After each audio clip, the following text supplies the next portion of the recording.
No auge da Roma Antiga, quando a cidade ainda se moldava entre glórias e conflitos, surgiu uma figura que marcaria sua história com ferro e fogo, Tugas Stilies, o terceiro rei dos romanos. Seu reinado, entre 673 e 641 a.C., não foi herdado por acaso, ele carregava no sangue a coragem de seu avô, um nobre patrício que tombou em batalha contra as tribos dos Apeninos, deixando como legado não apenas um nome, mas um exemplo de virtude marcial. Em tempos de paz, sob o governo de Numa Pompílio, Tugas Stilies era um homem da terra, cultivando os campos como qualquer cidadão honesto. Mas o destino lhe reservava um papel maior. Quando os romanos o elegeram rei, suas expectativas eram claras, queriam vitória, riqueza e prestígio. E Tugas Stilies não os decepcionou. Ao contrário de seu predecessor, cujo excesso de piedade, na visão dele, havia amolecido o espírito guerreiro de Roma, o novo monarca impôs uma era de conquista. Seu temperamento agressivo fazia até Rômulo parecer cauteloso. Sob seu comando, as legiões romanas marcharam contra Alba Longa, saqueando rebanhos e devastando terras. Os albanos responderam com a mesma moeda, pilhando os arredores de Roma. À frente de Alba estava Gaio Clúlio, um líder tão astuto quanto implacável. As tensões explodiram quando os embaixadores romanos exigiram reparação pelos danos e, diante da recusa, declararam guerra. Os albanos, com um exército imponente para a época, invadiram o território romano e acamparam às portas da cidade, desafiando os muros de Roma. Mas o destino interveio, Clúlio morreu repentinamente. Em seu lugar, os albanos escolheram Fuseu, enquanto Tugas Stilies, com uma manobra ousada, contornou o acampamento inimigo à noite, deixando uma guarnição mínima, e avançou direto para Alba Longa.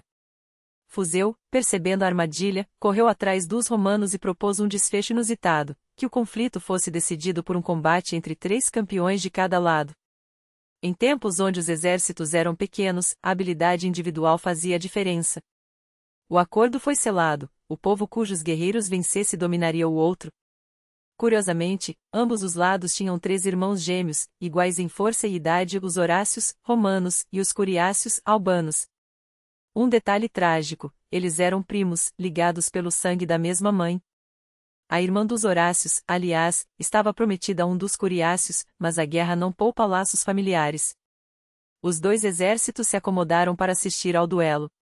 Ao sinal, os 6 guerreiros se enfrentaram. 2 Curiácios caíram feridos, mas 2 Horácios foram mortos. Restou apenas um romano, ileso, enquanto os albanos, embora feridos, ainda representavam uma ameaça conjunta. Com astúcia, o último Horácio fingiu fugir, forçando os inimigos a persegui-lo um a um, separados por suas próprias feridas. Um por vez, ele os abateu. O terceiro Curiácio, exausto e desmoralizado pela morte dos irmãos, não teve chance. O Horácio transpassou com um golpe cerimonioso, dedicando a vitória aos espíritos de seus irmãos caídos e à supremacia de Roma. Os romanos triunfaram, mas a vitória teve um preço amargo. Ao retornar a Roma com as armaduras dos vencidos, o Horácio encontrou sua irmã chorando ao reconhecer o equipamento do noivo morto.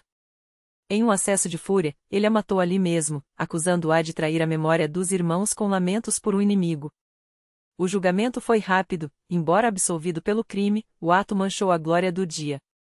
Fuseu, no entanto, não aceitou a derrota. Traiçoeiro, aliou-se em segredo aos veientes e aos latinos, relançando Alba Longa contra Roma. Tugas Stilies, desconhecendo a perfídia, convocou Fuseu para uma batalha campal. Mas o albanos recuou sem lutar, esperando o momento certo para virar o jogo. Quando Tugas Stilies atacou as forças de Veios, Fuseu tentou surpreendê-lo pelas costas. O plano falhou, os romanos esmagaram os veientes e, em seguida, voltaram-se contra os albanos. A batalha que se seguiu foi das mais sangrentas que Roma já vira. Os albanos, acossados até as margens de um rio, foram aniquilados. No dia seguinte, Tugas Stilies convocou ambos os exércitos. Diante de todos, condenou Fuseu à morte por traição, ordenando que fosse esquartejado por carros. Alba Longa foi arrasada, e seus habitantes, transferidos para Roma, onde os ancestrais albanos foram integrados à nobreza patrícia. Fortalecido, Tugas Stilies consolidou o domínio romano sobre os latinos. Mas a sorte é volúvel. Uma praga assolou Roma, e o rei, absorvido pelas guerras, negligenciara os deuses. Reconhecendo nas calamidades um castigo divino, tentou se redimir com rituais grandiosos em honra a Júpiter. mas cometeu um erro nos sacrifícios. O deus do trovão não perdoa falhas, um raio incinerou o palácio real, consumindo Tugas Tilis em chamas. Assim terminou o reinado de um homem que levou Roma pela espada, mas sucumbiu ao desdém dos céus.